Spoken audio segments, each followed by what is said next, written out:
before I ever had heard of Jane Austen, watched a movie, read one of her books, saw a TV show based on her book, I remember being very intrigued and captivated by two titles. And those titles were Pride and Prejudice and Sense and Sensibility. And I really do think it comes down to the alliteration of it all, like the pride, pred, sounding really similar, but those being two different words that evoke different feelings. Sense and Sensibility, obviously. Sensibility is just a longer version of sense, but they don't mean the same thing. Like, it is very interesting and just a really catchy, captivating title for both of them. And I just think it has to be kind of difficult to name a piece of work, whether that be like a song, an album, a piece of art, a TV show, a movie, or a book. Like, finding a title that not only captures what the whole thing is about, but also is a interesting, catchy title that makes someone want to open a book, I feel like would be a kind of daunting task. And the more that I've read and seen and thought about these two stories, the more I feel like she just nailed it with these titles and really capture the characters that she is focusing on with both these books. So I'm going to start with Pride and Prejudice, and then I'll talk about Sense and Sensibility. So with Pride and Prejudice, I feel like what she's doing is she's really focusing on Elizabeth Bennet and Mr. Darcy. And it's obviously more about Elizabeth than it is Mr. Darcy, but I think they are so similar, and that's the beauty of an enemies to lovers. A lot of the times it's like these two are so similar that they almost get mad at the mirror that they're looking at. And then you realize like how much love can come from that as well. So they're really like two sides of the same coin in a lot of ways. And obviously Elizabeth like also has her sisters, and you do get to learn about them a little bit more, like especially you get a lot with Jane and like her relationship with Jane, who's her older sister, and then her three younger sisters, really like the Lydia of it all with what ends up happening with Wickham is really important to the story, but it's important because it's contributes to Elizabeth's story. Same with Jane. So I feel like unlike Sense and Sensibility, like Jane and her relationship with Bingley, while it is so sweet, I think they are just like such an adorable couple. They are really just meant to be kind of these opposites or these foils for who Elizabeth and Darcy are. Because when you think about it, like Willoughby and Jane, wrong book. Bingley and Jane, like they hit it off right away. They both really feel this connection. The problem with Jane, it might be like a little too demure, and so Darcy thinks that she might be just a fortune hunter, and you know that Jane is not that kind of girl. She just is this really sweet, humble woman. And I feel like Bingley also is just this like outgoing, kind, humble person, and doesn't have a lot of that pride, doesn't have a lot of that prejudice. You know, Jane is like the purest woman. She doesn't have that pride, doesn't have that prejudice, but you know who does? Elizabeth and Mr. Darcy.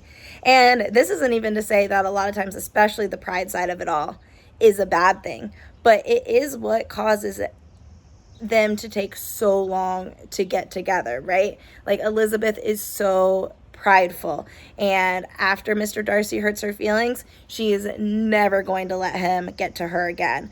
And because she's now got this wall up and this prejudice against him, she isn't able to see that like he actually is not only a good man, but also like really, really interested in her.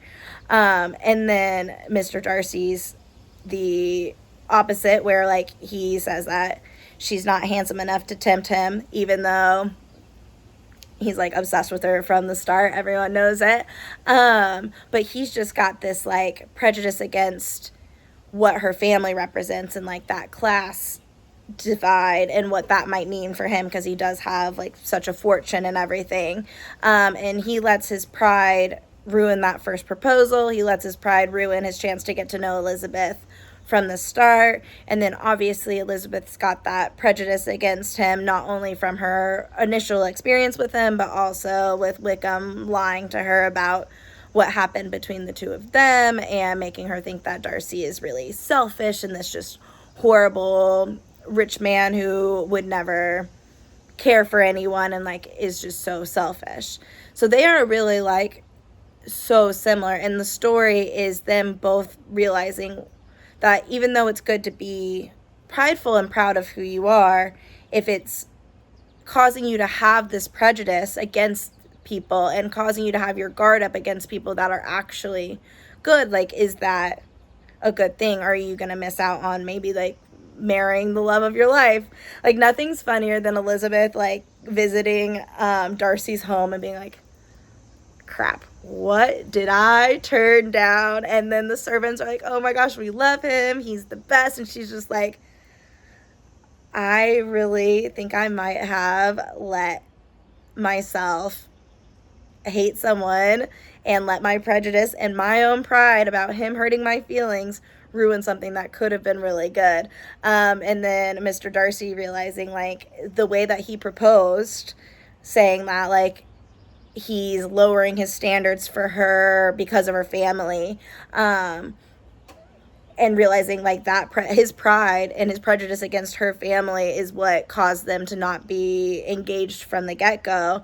And both of them really learning like you have to, especially with the person you're going to be with, let that guard down and be okay with being less prideful and more vulnerable, and you know, seeing past what the outside world might think. And kind of they do have to take on a little bit of that Jane and Bingley energy in a way, though still like keeping with who they are.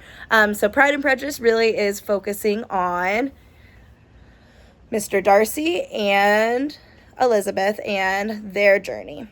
We move over to Sense and Sensibility, and I think that that is really capturing someone who is sense and someone who is sensibility, and those are the two girls. So Eleanor is the oldest sister, and she is sense. She doesn't let her feelings get the best of her, and she is always cognizant of what's going on with like her family's finances, what's going on with the people in the world, and she is not going to let like a romantic whim take her away. She knows that, you know, you have to be practical in life. Whereas Marianne, and I feel like Marianne, it might be like the most relatable for me as an Austen character goes, has like these big romantic whims. She feels like a big gesture means so much more than a little gesture, like being really romantic, reading poetry, playing the piano, like all of those things are really important to her. She is the sensibility. And it's so interesting because these two are going through almost the same journey in a way. So Eleanor is going through this journey of she really thought that Edward was going to propose to her. They had this really beautiful connection. Edward is also a little bit more quiet, more demure. He's very similar to her. Like Marianne cannot understand why Eleanor even likes him because he's so quiet and doesn't show his interest in a way that's super obvious, but Eleanor understands it and feels like they're just being sensible, and so like she thinks that he was gonna marry her, and then she finds out that he's actually engaged to someone else from a long time ago. It kind of ends up being that like he got engaged to her before he'd even known Eleanor, and they were really young, and she's kind of holding him to this engagement that they were really young when it happened, and, you know, I don't love that, I forget what her name is right now, that character. Like, I feel like she is pretty unlikable and definitely is more of a fortune hunter than anything else, and the way that she, like, rubs it in Eleanor's face because she knows that Edward is actually interested in Eleanor and not her, is just like, ugh, not my favorite, but important for the story, right? And then Marianne is going through a similar thing because her man, Willoughby, he shows up and he's really trying to win her. And he reads poetry, he's loud, he dances with her, like he does everything to make her feel like he's so interested in her. And then he leaves, and it turns out that he can't marry her because he like wasted all of his money gambling, and now he's got to marry someone who has more money than her. He has to marry a rich woman, so he abandons her. And the difference in how these two girls handle this abandonment, like Eleanor keeps everything so inside, and she won't tell a soul that she is feeling so sad. And Marianne is like having a complete mental breakdown, sobbing, like won't talk to anyone, won't be social, like is being like kind of, I mean, I would be crashing out too, but like being a little bit inappropriate with how much she is like letting her emotions show. And so these two sisters kind of have to learn from each other. Like Eleanor's learning maybe it is okay to show some emotion, and Marianne's learning maybe it's not all about the emotion. Maybe there's something to be said for finding someone who is sensible. And I love, so Marianne ends up with the Colonel, and he has like this beautiful sense of like the arts and romance, but he's just quiet and he's calm, and he doesn't stand out to her right away. He's also a bit older, and I don't think like as handsome as Willoughby was, but he gives her that stability, but still does care about those romantic whims that she has. And I think it's really a sweet story of her realizing like all talk is not enough. Like you need someone who's going to be there for you and take care of you in every way. And he takes care of her when she's sick, and then they fall in love, and it's really like sweet and very different from what she imagined, which is like this, like you're swept off your feet and this is who you're with, and you know, love conquers all. And it's like she realizes love can conquer all if you have someone who does have that sense, and not only that, sensibility. And then Eleanor, I feel like she realizes after the fact, and I love in the movie, oh my god, Emma Thompson does such an amazing job just showing the emotion of it. When Edward tells her, I'm not getting married, she married my this fortune hunter married my brother instead, we're free to get married. And Emma Thompson in the movie just like has this breakdown where it's like finally she lets all of those feelings out of just the heartbreak of watching him be engaged to someone else, and the relief she feels that he's not, and they can actually be together. And she just realized it's okay to like have these emotions and these big feelings, and this man loves her too, and they are going to get to be together. And it's just really beautiful to watch these two sisters kind of learn each other. Like I think Marianne gains so much respect for Eleanor and how she handled everything, and I think Eleanor does kind of learn like it's okay to show your emotions sometimes and not always be trying to do the right thing, the correct thing, and sometimes it is okay to be selfish and think about what you want and what your dreams are.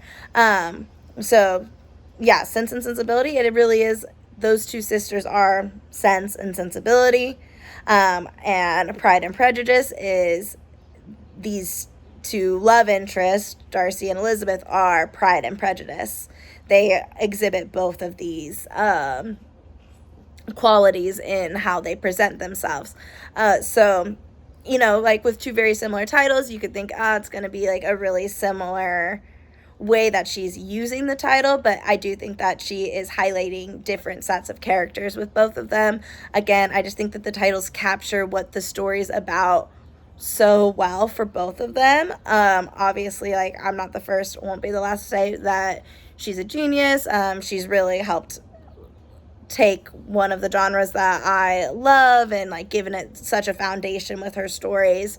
And I just think that those titles are perfect, and that's really what this video comes down to.